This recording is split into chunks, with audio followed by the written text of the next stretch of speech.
வணக்கம், welcome to family corner. உங்களுக்கு இந்த வீடியோ பிடிச்சிருந்தா லைக் பண்ணுங்க, கமெண்ட் பண்ணுங்க, ஷேர் பண்ணுங்க, சப்ஸ்கிரைப் பண்ணுங்க.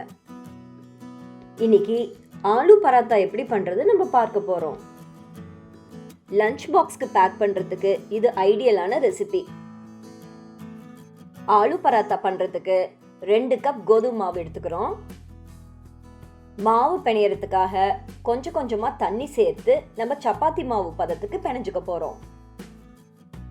சப்பாத்தி மாவு பிணையும் போது உங்களுக்கு வேணும்னா நீங்க உப்பு சேர்த்துக்கலாம்.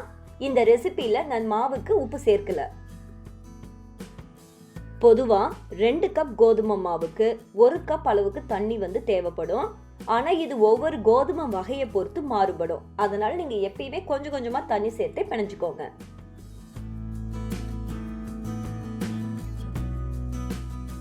ஸ்டஃபிங் பண்றதுக்காக 3 உருளைக்கிழங்கு வேக வச்சு தோல் உரிச்சு எடுத்துக்கோங்க.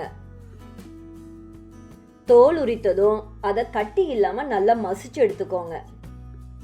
மசித்த உருளைக்கிழங்கு கூட 2 டீஸ்பூன் மிளகாய் தூள், 1/2 டீஸ்பூன் மஞ்சள் தூள், 1/2 டீஸ்பூன் கரம் மசாலா, 1/2 டீஸ்பூன் ஜீரகத்தூள், தேவைக்கேற்ப உப்பு, பொடிதாக நறுக்கிய கையளவு மல்லித்தழை, இது எல்லாம் சேர்த்து நல்லா கலந்துக்கோங்க. மசாலா எல்லாம் உருளைக்கிழங்கோட நல்லா கலந்ததும் 1/2 டீஸ்பூன் எலுமிச்சை சாறு அதோட சேர்த்து கலந்துக்கோங்க.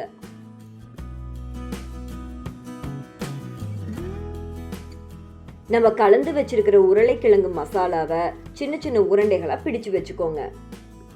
ஆலு பராத்தாவுக்கு நீங்க சைட் டிஷ் எதுவும் தனியா பண்ண தேவையில்லை.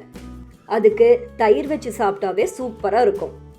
அதனால இந்த மசாலா கலவையில கொஞ்சம் காரம் அதிகமா சேர்த்துருக்கிறோம்.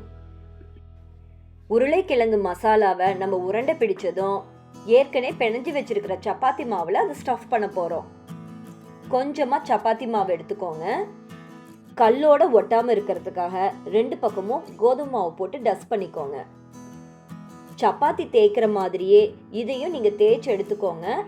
ஆனா சப்பாத்தி அளவுக்கு நீங்க சன்னமா தேய்க்க வேண்டாம். ஏன்னா இதுக்குள்ளதான் நம்ம ஸ்டஃப் பண்ண போறோம் அந்த மசாலாவை. அதனால கொஞ்சம் மொத்தமா இருக்கட்டும். மாவு தேய்ச்சதும் நம்ம ஏற்கனவே ரெடி பண்ணி வச்சிருக்கிற மசாலாவை நடுவுல வச்சு சுத்தி இருக்கிற மாவை வச்சு அதை மூடிடுங்க. தேய்க்கும் போது கல்லோட ஒட்டாம இருக்கிறதுக்காக 2 பக்கமும் கோதுமை மாவு வச்சு டஸ்ட் பண்ணிக்கோங்க.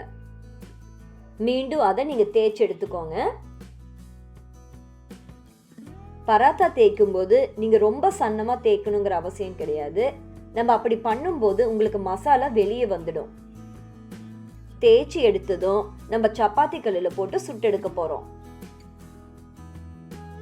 சாஃப்ட்னஸ்க்காக பராத்தா சுத்தி நெய் அல்லது வெண்ணெய் சேர்த்துக்கோங்க.